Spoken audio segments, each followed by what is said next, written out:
Hi friends, welcome to Anjali creations. ఈరోజు ఎంతో కమ్మనైన పాలకూర పప్పుని చూసేద్దాం.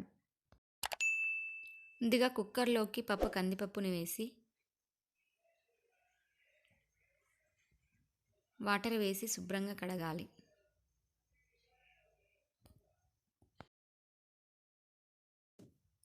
కప్పు కందిపప్పుకి 3 కప్స్ వాటర్ వేయాలి.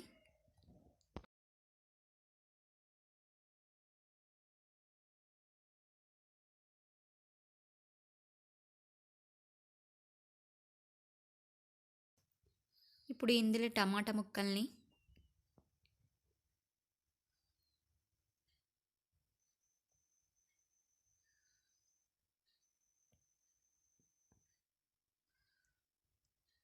పచ్చిమిర్చి ముక్కల్ని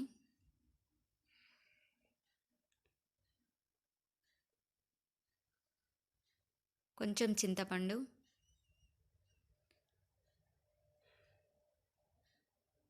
ఒక 6 వెల్లుల్లి రిబ్బలు, 1 స్పూన్ పసుపు, కొంచెం కారం, సరిపడినంత సాల్ట్ వేసి అంతా ఒకసారి కలిపి మూత పెట్టేసుకొని స్టవ్ పై పెట్టుకోవాలి.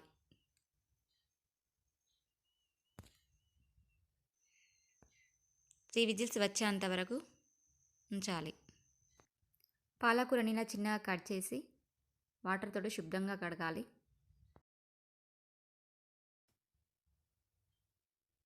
పప్పు ఉడికిందండి. ఇప్పుడు దీన్ని గరిటెతో తిప్పుకుందాము. పప్పు దువ్వ అవసరం లేదండి, గరిటెతోనే మెత్తగా అయిపోతుంది.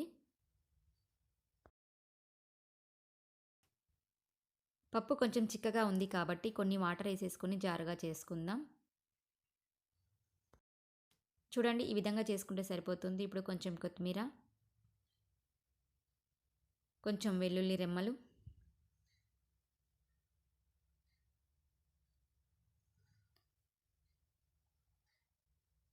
కొంచెం ఎల్లిపాయ పేస్ట్ అండి. కొన్ని ఎల్లిపాయల్లో జీలకర్ర వేసి దంచేసాను. ఇప్పుడు ఒకసారి కలిపేసుకోవాలి. ఇప్పుడు దీన్ని పక్కకు పెట్టుకొని స్టవ్ పై కడాయి పెట్టి 1 స్పూన్ ఆయిల్ వేసి సన్నగా తరిగి పెట్టుకున్న పాలకూరని వేసి వేయించాలి.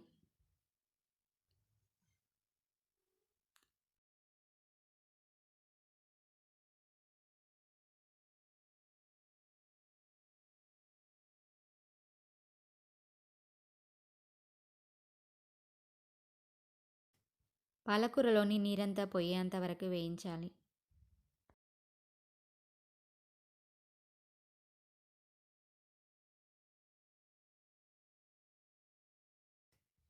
చూడండి, ఇలా ఆయిల్ పైకి తేలే వరకు వేయించాలి.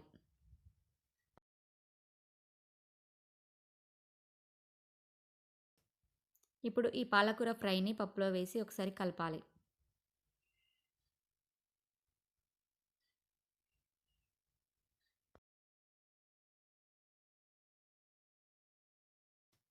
ఇప్పుడు ఈ పప్పుని తాలింపు వేసుకోవాలి.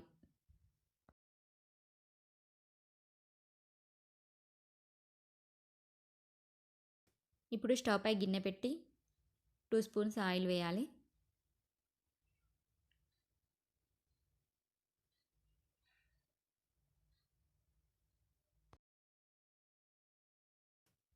ఆయిల్ వేడయ్యాక కొన్ని ఆవాలు, జీలకర్ర,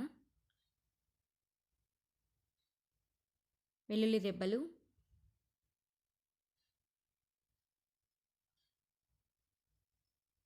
ఎండుమిర్చి, కరివేపాకు వేసి తాలింపు వేయాలి. పాలకూర పప్పు ఈ విధంగా చేస్తే చాలా రుచిగా ఉంటుందండి. చాలా త్వరగా కూడా అయిపోతుందండి పప్పు. మీరు కూడా ఈ పప్పుని మీ ఇంట్లో ట్రై చేయండి. ఎలా వచ్చిందో నాకు కామెంట్ చేయండి.